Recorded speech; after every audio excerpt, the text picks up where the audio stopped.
This video is intended for people of color who are not Black. A few days ago, I posted a video about anti-Black racism and allyship, and I've heard back from a number of you about the point that I touched on as it relates to having people of color who are not Black step up more in this moment to help interrupt anti-Black racism. And in this video, because I've heard from so many of you about this, I want to dig deeper on this concept. And I share this with you as someone who self-identifies as being brown, as a South Asian person, and as a Punjabi person in particular who lives in Canada, so as a Punjabi Canadian. So first of all, let me start off by defining what is white supremacy so that we all have an understanding of it and we're not lost in confusion.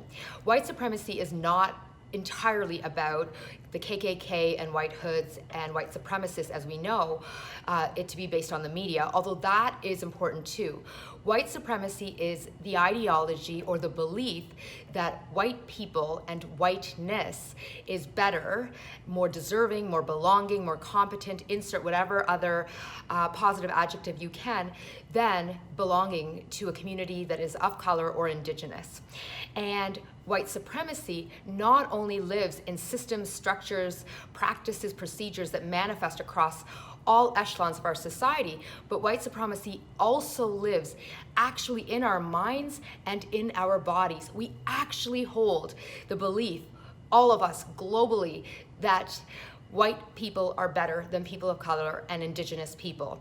And one of the byproducts or manifestations of white supremacy that is so important in this moment is that it's not just white people who hold this belief, but we too, as people of color and indigenous people, have come to believe and hold this ideology in our minds and bodies. And one of the reasons why this is so troubling is because it serves white supremacy to have us as people of color and indigenous people believe that white people are better, because it ends up upholding the system and structures and more practices of white supremacy. As long as we too believe it, we are able to uphold this belief and ideology.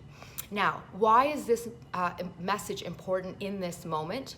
Because in our efforts to combat, to disrupt, dismantle anti-Black racism, we need people of color who are not Black to identify and accept that we too engage in racism directed towards Black people. That in fact, for many communities of color that are not Black, anti-Black racism is alive and well. It's not just happening in white communities. We know that white people engage in white supremacy. This is true. But for so many people of color who are not Black, I often will hear, well, I'm not racist because I'm brown, or I'm not racist because I'm a person of color. And it's like, that is not true.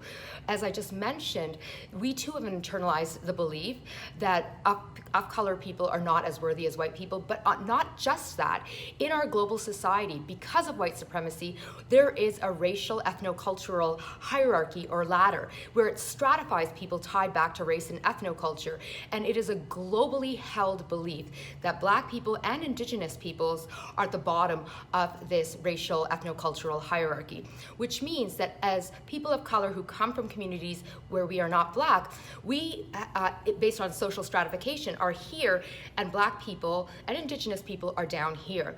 And many times when we see intra-group and inter-group racism, this is what it ends up looking like and why in fact it happens. But if we are truly going to disrupt and dismantle anti-Black racism in this moment, it is critical as members of communities of color that are not Black that we acknowledge this, we recognize this, and we work very hard to interrupt anti-Black racism within our own communities.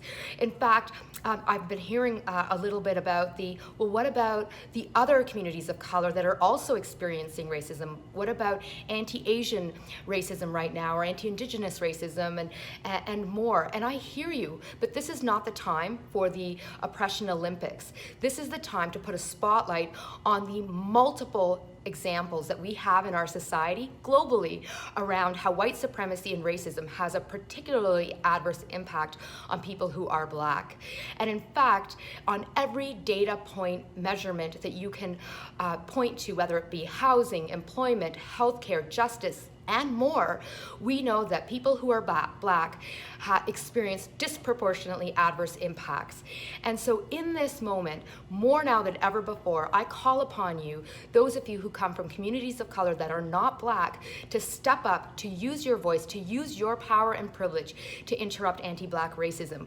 We cannot continue to rely on people from Black communities to do the very hard work of combating white supremacy and racism, and then sit back, allow the hard work to take place, and then be the ones who benefit from the hard work and efforts, because that is exactly what happens when we, for example, from South Asian communities, sit silently by and watch our Black brothers and sisters step up and do the hard work of fighting racism.